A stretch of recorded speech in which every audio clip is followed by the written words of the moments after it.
Thank you very much. Hello, everybody. My name is David Harley.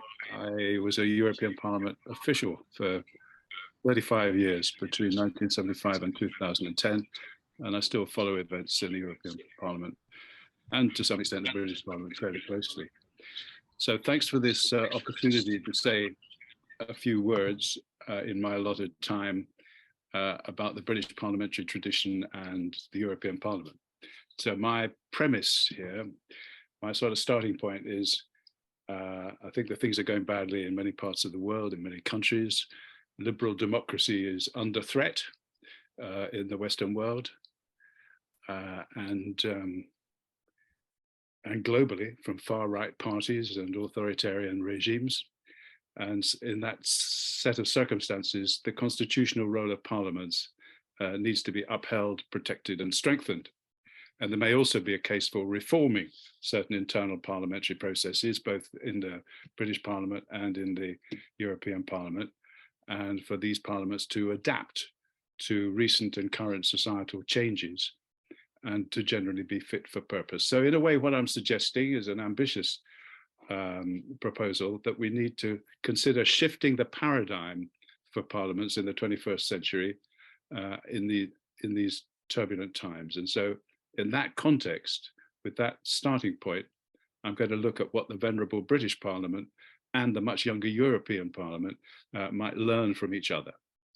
So my first point, the first of five, is a comparison between tradition and modernity, focusing on the visual and the physical differences between the two parliaments. On the one hand, with the British Parliament, you have the beautiful building, the crumbling stone, the rotting timberwork, the old marble statues, and the iron no lobbies. And on the other hand, in Brussels and Strasbourg, the European Parliament has very modern buildings of glass and steel with electronic voting and simultaneous interpretation into over 20 languages. So in other words, the Palace of Westminster, as you know so well, is an epitome of history and tradition, steeped in ancient customs and rituals. And no one walking across the entry to the Palace of Westminster, walking across Westminster Hall, can fail to be impressed by the role that it's played, the central role that Parliament has played, and that building has played in 900 years of British history. Similarly, the cut and thrust of British parliamentary debate and Prime Minister's questions, including today, are watched admiringly across the world. And most of us, I think, take pride in these ancient traditions, though perhaps we occasionally wonder to what extent they're still relevant to today. We cling to these rituals and traditions, we jettison them at our peril, and yet, what is their place in today's world? Let's hope we can find an answer, at least a partial answer to that question. Then we have the layout of the chambers, the physical structure and shape of the two parliaments, which actually encapsulates the principal difference between the two. The European Parliament's debating chamber is in the shape of a hemicycle, which is indeed the shape and form of parliamentary chambers used in pretty much every European country. And that shape of the hemicycle symbolizes the European Parliament's culture of compromise and consensus building between MEPs of different nationalities and political ideologies. Whereas the situation in the House of Commons is rather different, where you have the MPs in the governing party and the opposition sitting on opposite sides, facing each other, often sort of not being entirely civil to each other, and symbolizing that adversarial culture, which is so much a characteristic of the UK Parliament.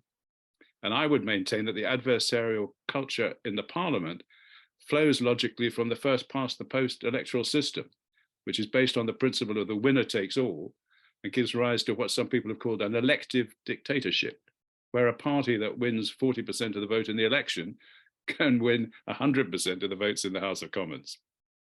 There are arguments on both sides about that change to PR, which I think is becoming increasingly topical, though we have to wait for the next general election before any progress can be achieved on that, I would maintain. So this British system of parliamentary culture has stood the test of time, but the absence of any sort of cross-party cooperation that is so much a feature of European parliaments generally, and the European Parliament in particular, I would say that is still in the long-term national interest for there to be more dialogue and more sharing of ideas and proposals between different parties. Second point is the exercise of power and influence. Collectively, the members of the House of Commons have very significant powers, gained, acquired down the centuries, really. They can bring governments down, hold them to account, and vote crucial acts of Parliament, which take pretty much immediate effect. The European Parliament, on the other hand, has acquired over the years, over the last 40 years, significant legislative powers with co-decision with the Council of Ministers, and it holds the Commission to account. But its proceedings in the European Parliament have little of the drama and the passion that are often displayed in the Commons. And the legislative procedures in the European Parliament take a very long time. They're a bit complicated. They go through several stages. There's a reporting commission and negotiations with the Commission and then with the Council. Several votes in these different stages. So the final outcome, which may be extremely important and change for the better the daily lives of many millions of European citizens, that final outcome is very hard to communicate. So I think the European Parliament has a bit of an image problem in that respect. However, individually, and still talking about the exercise of power and influence, individually, the story, I would maintain, is very different. In the European Parliament, thanks to the committee and rapporteur system, individual MEPs, far from acting as lobby fodder, can make a decisive difference through their work in committee and can really make a determinant difference to the daily lives of hundreds of millions of EU citizens. One example is the report that was drawn up by Caroline Lucas when she was an MEP, which secured an EU ban on imports of illegal logging, despite the opposition at the time of most of the national governments of the member states of the European Union. And that report led to a global breakthrough in the fight against deforestation. So it shows you how one single member of the European Parliament with sufficient tenacity and political skills can make a difference all over the world. And many other British MEPs achieved very significant results in their work as rapporteurs or chairmen or chairpersons of influential committees. But the most striking example of all where MEPs, in my opinion, can make a difference and did make a difference was the close collaboration between the three MEPs from Northern Ireland, led by John Hume. John Hume, Ian Paisley, and John Taylor, later replaced by Jim Nicholson, the three Northern Ireland MEPs. They were sworn political enemies at home, but highly effective operators together in Brussels. If you'll forgive me, this is my latest book about British MEPs, and I'll just quickly quote what I say in the book about the achievements of the MEPs from Northern Ireland. It runs like this: the Parliament's culture of seeking compromise and consensus across national, ideological, and sectarian divisions was essential to their historic success.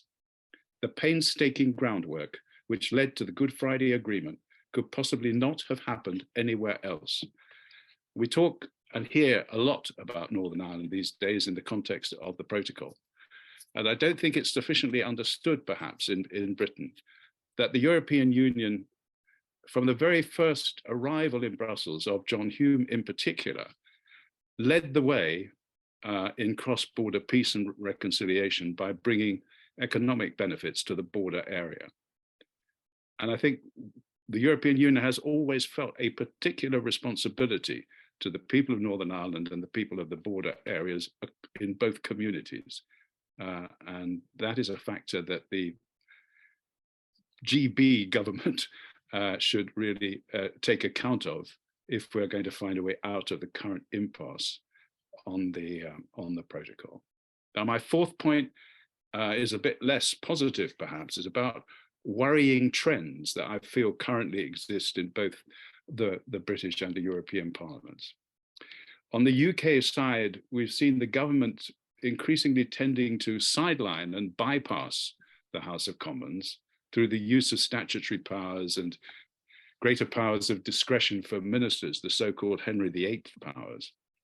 And examples of this attitude of the current Conservative government was the prorogation of Parliament over Brexit in 2019, and now more topically, the bills currently before the House on the revoking of EU law and the repealing of the Human Rights Act of 1998.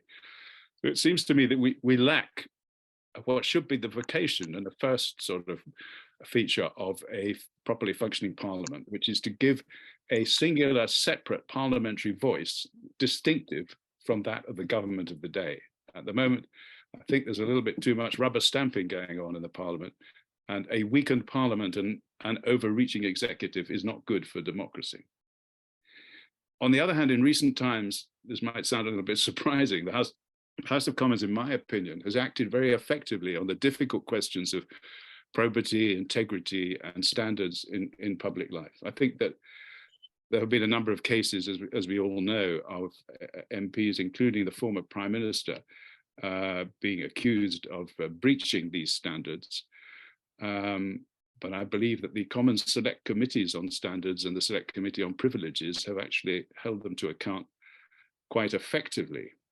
And I believe the European Parliament could actually learn from the House of Commons in this area, because the European Parliament, as you would have heard, has recently faced allegations, very serious allegations of corruption and bribery involving a limited number of MEPs and officials who allegedly have been paid to influence votes and parliamentary decisions paid by certain foreign governments. No charges have been proven, and the proposals have been made already quite speedily to prevent any recurrence of these crimes.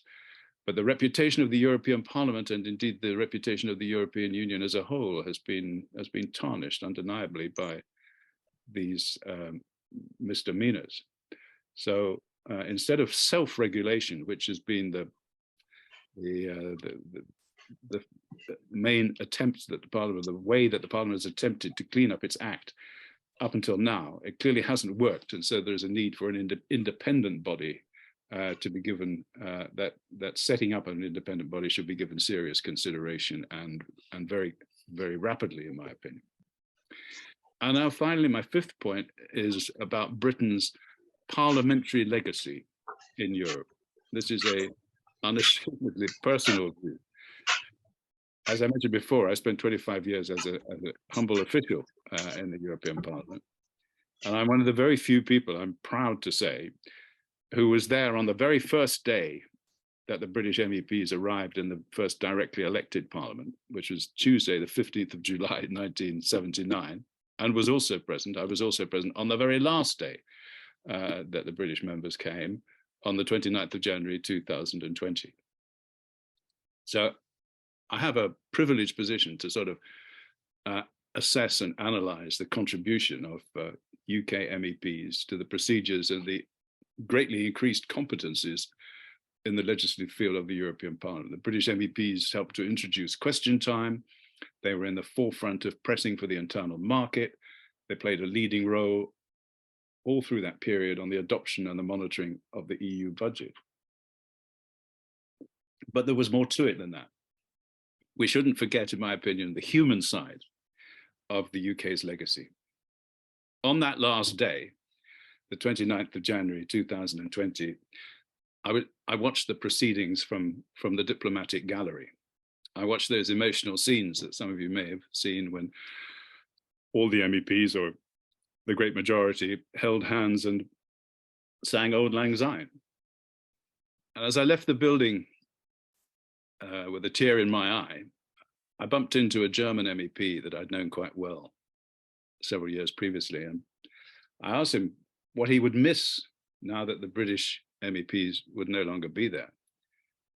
And he thought for a moment. He said three things: their debating style, their sense of humor, and a healthy skepticism. So there you have it.